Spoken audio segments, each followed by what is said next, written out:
இந்த புனிதபலியானது நன்றி திருப்பலியாக ஜனார்தன், டேசி, சீதா, மிஸ்ரா இவர்கள் நன்றி திருப்பலியாகவும், எலிசபெத் தோழி குடும்பத்தில் நன்றி திருப்பலியாகவும், இறைவனில் மறித்த மைக்கேல் ஹாரிஸ் இந்த ஆன்மாக்களுக்காகவும் இந்த புனிதபலி ஒப்புக் கொடுக்கப்படுகின்றது. தந்தை மகன் தூய ஆவியாரின் பெயராலே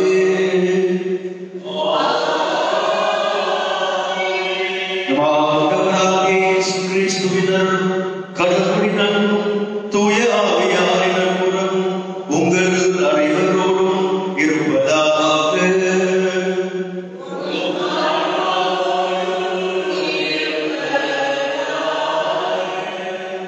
கிறிஸ்தியேசுவில் பிரியமுள்ள சகோதர சகோதரிகளே, இந்தியாவின் பாதுகாவலர் என்று அழைக்கப்படுகின்ற புனித பிரான்சிஸ் சவேரியாருடைய விழாவை நாம் கொண்டாடுகின்றோம். நமது மறை மாவட்டத்தின் பாதுகாவலராகவும் புனித பிரான்சிஸ் சவேரியார் இருக்கிறார்.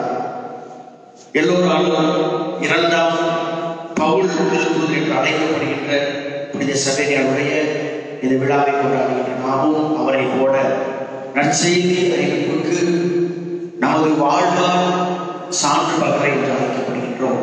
எனவே இந்த புனிதமிக்க பெருநாளிலே சதவீத விழாவை கொண்டாடுகின்ற நாம் நற்செய்தியின் தூதுவர்களாக வாழ வரம் கேட்போம். தகுதியான முறையிலே பங்குவர தலையாக இருக்கின்ற நம் குற்றங்கள் குறைகிற பாவங்கள் பலவீனங்களை எண்ணி மனம் வருந்துவோம், மன்னிப்பு கேட்போம். எல்லாம் வல்ல இறைவனுக்கும் சகோதர சகோதரிகளையும் நான் பாவையோடு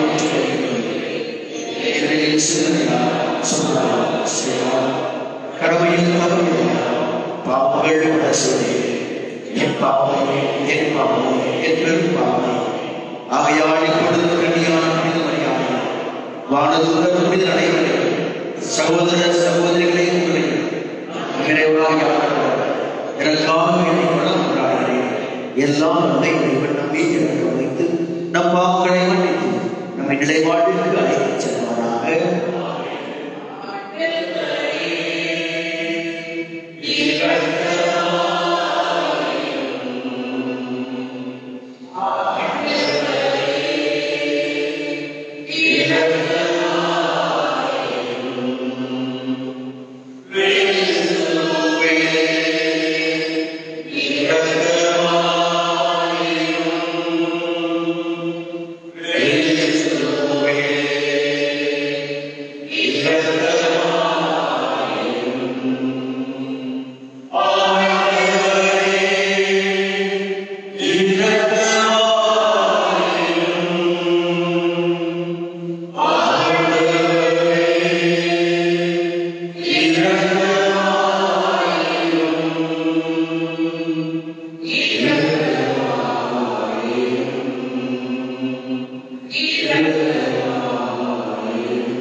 நாட்டில் எண்ணற்ற மக்களை முன்பால் எடுத்துக் கொண்டீர்கள். அதனால் அவர்களின் உள்ளங்கள் நம்பிக்கைக்காக அடையாளத்தால் பற்றி எறியவும் புனித திருவாயுதம் மக்கள் பெருகி வளர்வதைக் கண்டு எங்கும் மகிழ்ந்திருக்கவும் செய்வீராக. உமோடு தூயாவியாரின் ஒன்றில் இறைவனாய் வாழ்ந்து ஆட்சி செய்கின்ற அவர் வழியாக மன்றாடுகின்றோம்.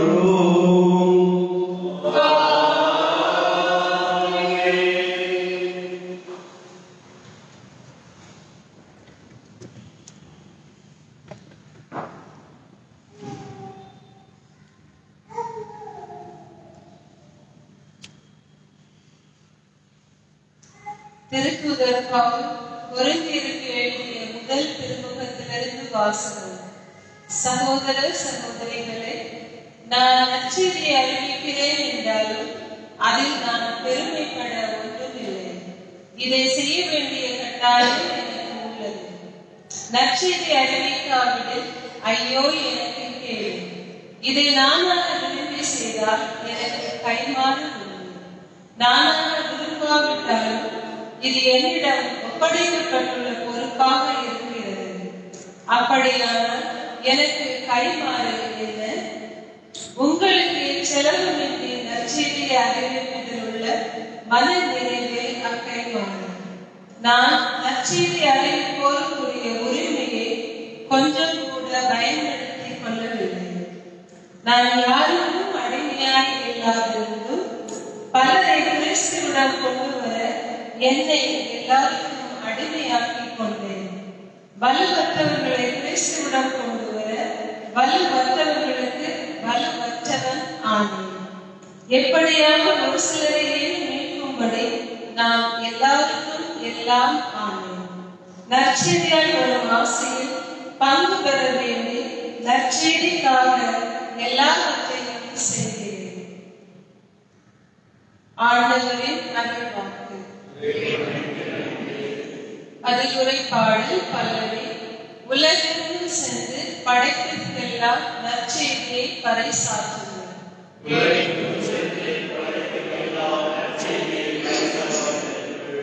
பிற இனத்தாரே, நீங்கள் அனைவரும் ஆண்டவரை போற்றுங்கள். மக்கள் இனத்தாரே, நீங்கள் அனைவரும் அவரை புகழுங்கள். பல்லவி.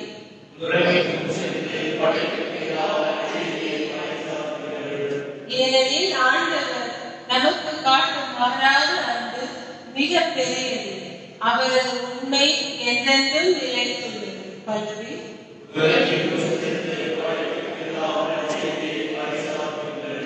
அனைவரும் எழுந்திருப்போம்.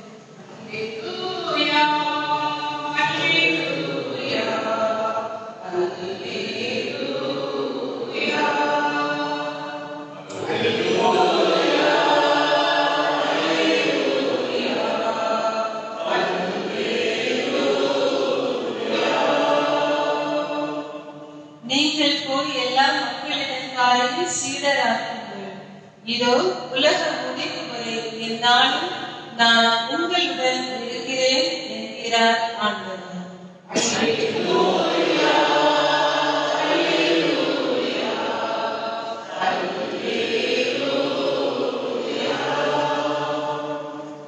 ஆண்டவர்களோடு இருப்பாராக.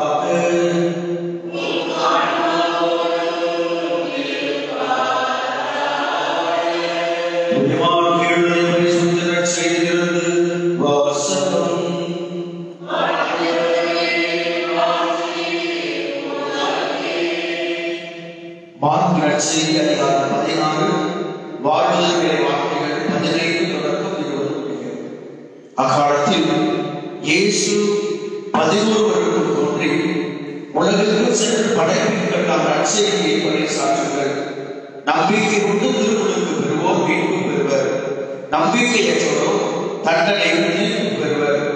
நம்பிக்கை கொண்டோர் பின்வரும் அருள் அடையாளங்களை செய்வர். அவர்களின் பெயரால் பெயர்களை ஓட்டுவர். புதிய மொழிகளை பேசுவர். பாம்புகளை தம் கையால் அடிப்பர். கொல்லும் நஞ்சை குடித்தாலும் அது அவர்களுக்கு தீங்கிழைக்காது. அவர்கள் உடல் நலமற்றோர் மீது கைகளை வைக்க அவர்கள் குணமடைவர் என்று கூறினார். இவ்வாறு அவர்களோடு பேசிய பின்பு ஆண்டவர் இயேசு விண்ணேற்றம் அடைந்து கடவுளின் வல்லமையால் அமர்ந்தார். அவர்கள் புறப்பட்டு சென்று எங்கும் நற்செய்தியை பறைசாற்றினார்கள். ஆண்டவர் உடனிருந்து செயல்பட்டு நிகழ்ந்த அருள் அடையாளங்களால் அவர்களுடைய வார்த்தையை உறுதிப்படுத்தினார். ஆண்டவரின் அருள்வாக்கு.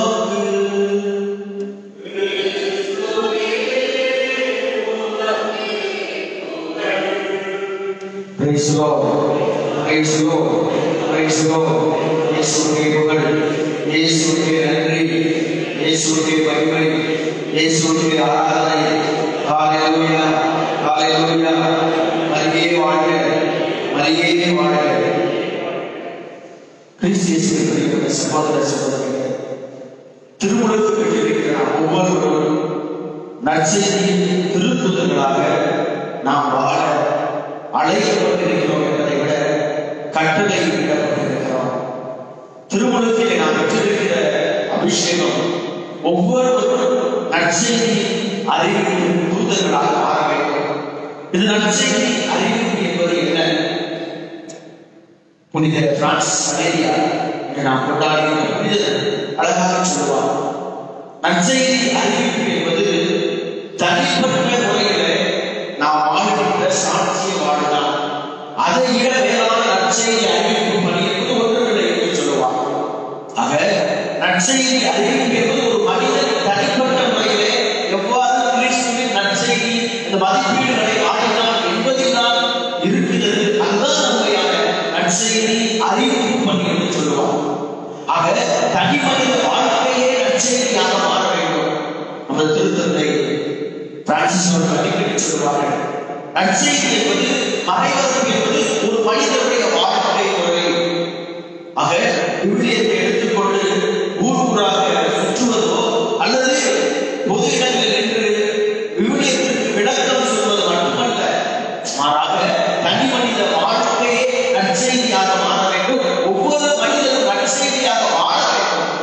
ஆக இது நற்செய்தியாக வாழ வேண்டும் என்றால் ஒவ்வொரு மனிதனுடைய தனிப்பட்ட வாழ்க்கையில் இரண்டு காரியங்கள் வேண்டும். புனித பிரான்சிஸ் சவேரியா சொல்வார், ஒரு மனிதன் நற்செய்தியாக வாழ வேண்டும் என்றால் அல்லது ஒரு மனிதர் புனிதராக வேண்டும் என்றால் இரண்டு காரியங்கள் ஒரு வாழ்க்கையில் இருக்க வேண்டும் என்று சொல்வார். ஒன்று ஜெபம், இரண்டாவதாக தவம் என்று சொல்வார். ஆக இது ஜெபமும் தவமும். ஆக இது ஜெபம் என்பது என்னை கடவுளோடு இணைக்கிறது, என்னை கடவுளோடு ஒப்புரவாக்குகிறது. தவம் என்பது என்னை எனக்குள்ளே ஒப்புரவாக்குகிறது. எனவே நான் என்னை கட்டுப்படுத்திக் கொண்டு நான் பிறருக்கு நற்செய்தியாக வாழ எனக்கு இந்த தவம் என்பது துணை செய்கிறது என்று சொல்லுவார். இன்றைய முதல் வாசகத்தில் தூய பவுல் இந்த கருத்தை தான் சொல்கிறார். இது நற்செய்தி அறிவிப்பு என்பது எனக்கு ஒரு பெருமையான காரியமாக நான் பார்க்கவில்லை, மாறாக அது என் மீது சுமத்தப்பட்ட கடமை. ஒவ்வொரு மனிதருக்கும் கடமை இருக்கிறது. பெற்றோர்கள் என்றால் ஒரு குடும்பத்தை பார்க்கின்ற ஒரு கடமை. அதே போல நற்செய்தி என்பது ஒவ்வொருவருக்கும் கொடுக்கப்பட்டிருக்கிற கடமை. அந்த கடமை எங்கே சுமத்தப்பட்டிருக்கிறது? கடவுளால் இயேசு கிறிஸ்துவால் இந்த நற்செய்தி அறிவிப்பு என்ற கடமை நம் மீது சுமத்தப்பட்டிருக்கிறது. நாம் விரும்பினால் விரும்பாவிட்டாலும் இது செய்ய வேண்டிய கட்டாயத்தில் நாம் இருக்கிறோம். ஆக இது பெருமை பாராட்டுவதற்காக அல்ல. ஆனால் இந்த நற்செய்தியை நான் அறிவிப்பதால், இந்த நற்செய்தியாக நாம் வாழ்வதால், இந்த நற்செய்திக்காக நாம் இருப்பதால் நமக்கு என்ன கைமாறு கிடைத்து விடப் போகிறது? ஏன் எத்தனையோ புனிதர்கள் எங்கெங்கும் சென்று நற்செய்தி அறிவித்தார்கள். நற்செய்திக்காக கிறிஸ்துவுக்காக ஏன் அவருடைய உயிரை கொடுத்தார்கள், ரத்தத்தை சிந்தினார்கள். ஒன்றே ஒன்று மட்டும்தான், கைமாறுக்காக அல்ல. அவர்கள் எந்த கைமாறையும் பெற்றுக்கொள்ளவில்லை, மாறாக ஒன்றுக்காக தான், கிறிஸ்துவிடமிருந்து கிடைக்கிற மன நிறைவு, மகிழ்ச்சி. என்று நான் நற்செய்தி அறிவித்திருக்கிறேன். இயேசு கிறிஸ்துவை பற்றி ஒருவருக்கு நான் சொல்லி இருக்கிறேன், அல்லது கிறிஸ்துவின் விழுமியங்களை இன்று நான் வாழ்ந்திருக்கிறேன். நேர்மையாக, உண்மையாக, அல்லது ஒரு நல்லவனாக, கிறிஸ்துவுக்கு சாட்சியாக நான் வாழ்ந்திருக்கிறேன் என்பதை மன நிறைவு இருக்கிறது அல்லவா? பொய் சொல்ல வேண்டிய இடத்திலே உண்மை சொல்லுவோம், அது ஒரு சாட்சியாக, அது கிடைக்கிற நன்மை. தீமை செய்கிற மனிதர்களுக்கு நன்மை செய்தல், அது ஒரு மன நிறைவு. நம்மை சகிப்பதற்கு ஆசைப்படுதல், அது ஒரு மன நிறைவு. நம்மை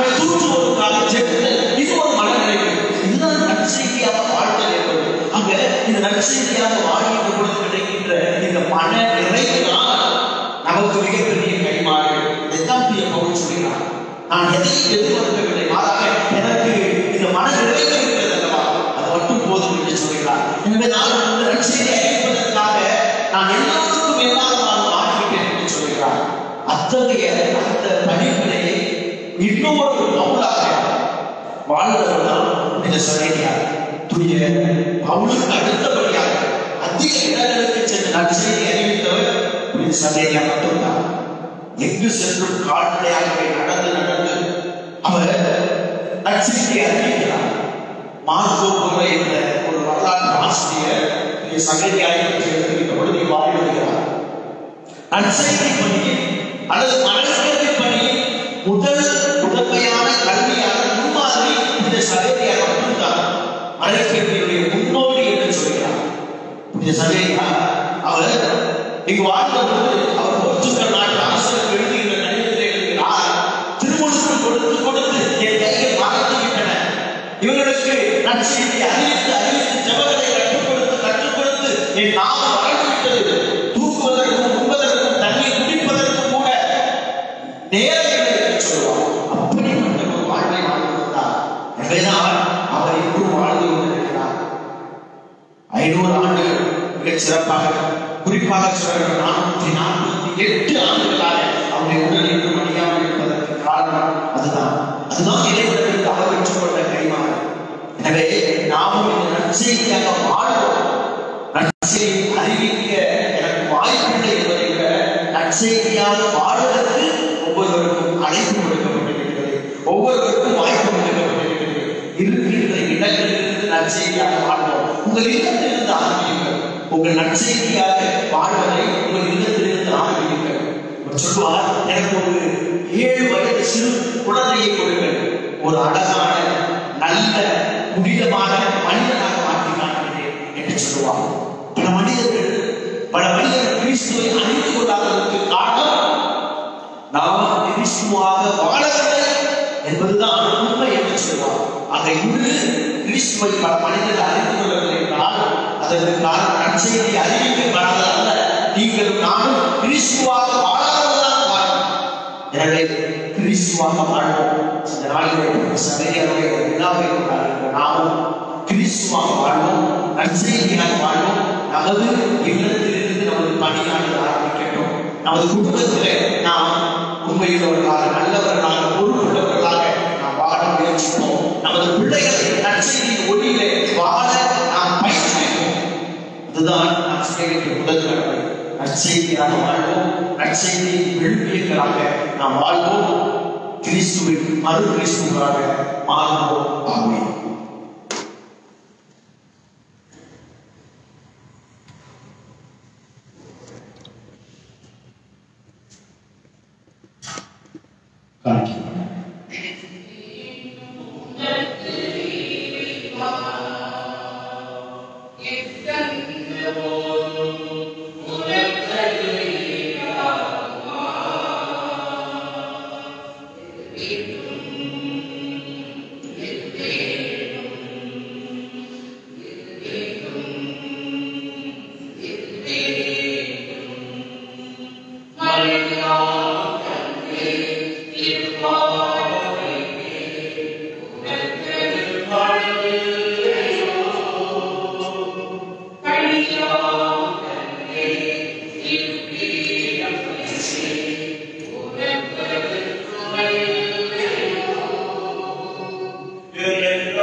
சகோதர சகோதரிகளுடைய எல்லா வழிகளிலும் நாங்கள்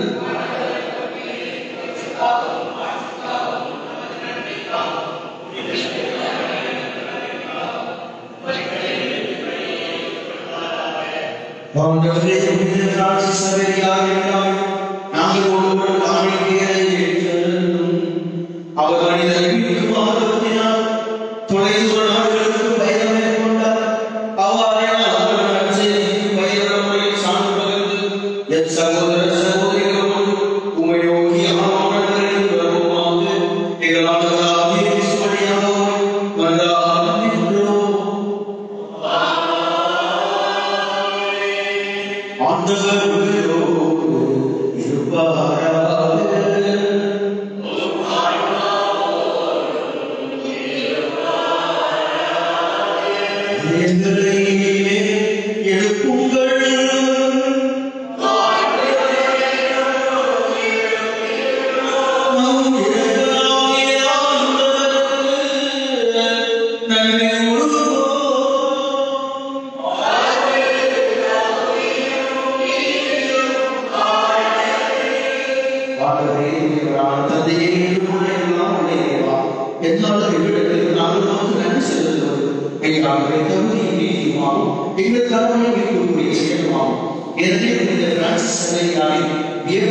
இவர் வழியாக இவரோடு இவரில் எல்லாம் இறைவனாகிய புயலாவியாய் ஒன்றில் எல்லா புகழும் ஆட்சியும் என்றென்றும் உமக்கு உரியது.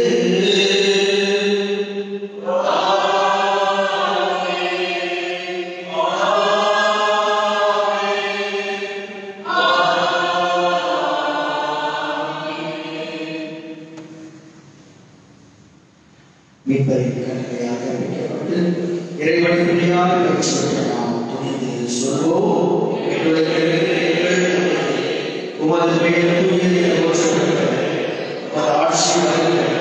உமது திருவுளம் நிறைவேறுவது போல மனிதர்களிடம் நிறைவேறுகிறது. எங்கள் அன்றாட உணவை இன்று எங்களுக்கு தாரும். எங்களுக்கு எதிராக குற்றம் செய்வோம். நாங்கள் மன்னிப்பது போல எங்கள் குற்றங்களை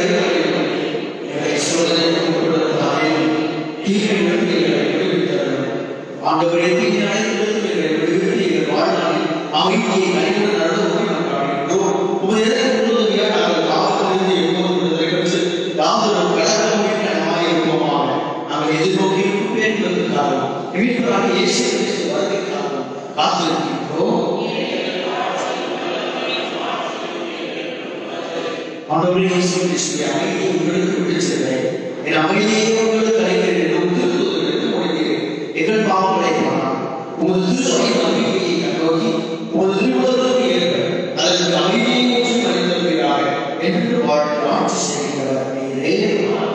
அவர்களுடைய உங்களோடு இருப்பதாக.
நன்றி கூறி மன்றாடுவோமாக. இறைவா, புனித பிரான்சிஸ் சவேரியார் மனிதரை மீண்டும் அவருக்காக பற்றி எண்ணினார். நாங்கள் உட்கொண்ட திருவுணவினாற்றலாம் எங்கள் உள்ளத்திலும் அன்புறுத்தி பற்றி எண்ணச் செய்ததும் அதனால் எங்கள் அனைவருக்கு ஏற்றவாறு ஏற்று வாழ்வு உமது அருள்வளையும் நன்கு ஊழியம் புரிவதற்கு நிர்வாகம் எடுத்துள்ள பரிசு இப்புனிதரோடு சேர்ந்து நாங்களும் பெற்றுக் கொள்வோமாக. எங்கள் ஆண்டவராகிய கிறிஸ்து வழியாக மன்றாடுகின்றோம்.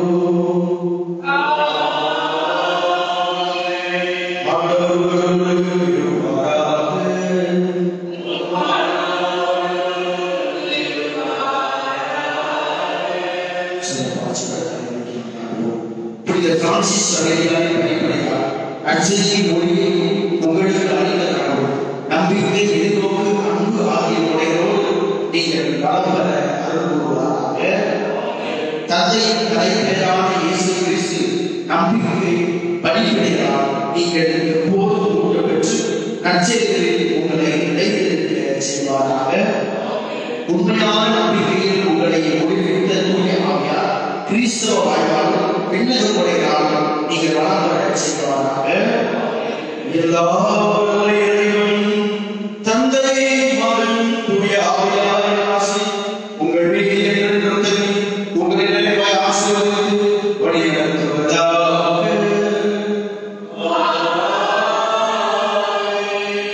நற்செய்தியாரை காண இறை தந்தையின் அன்பிலும் அன்னையின் ஆசையிலும் புனித சவேரியாரின் மன்றாட்டிலும் சென்று வாழுங்கள். இதுபடியும் வாழ்வில் தொடரட்டும்.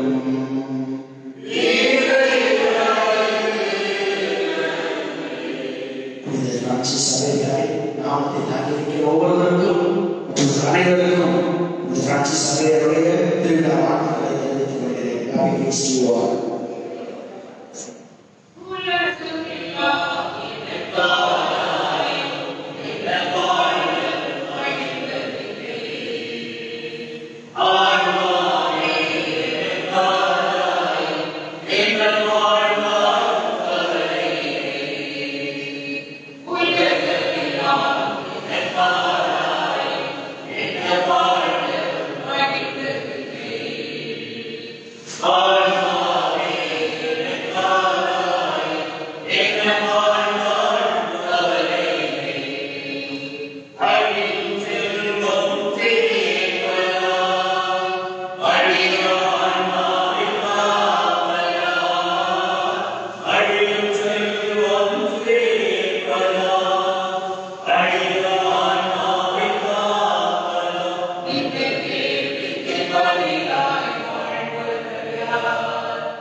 எங்களுக்காக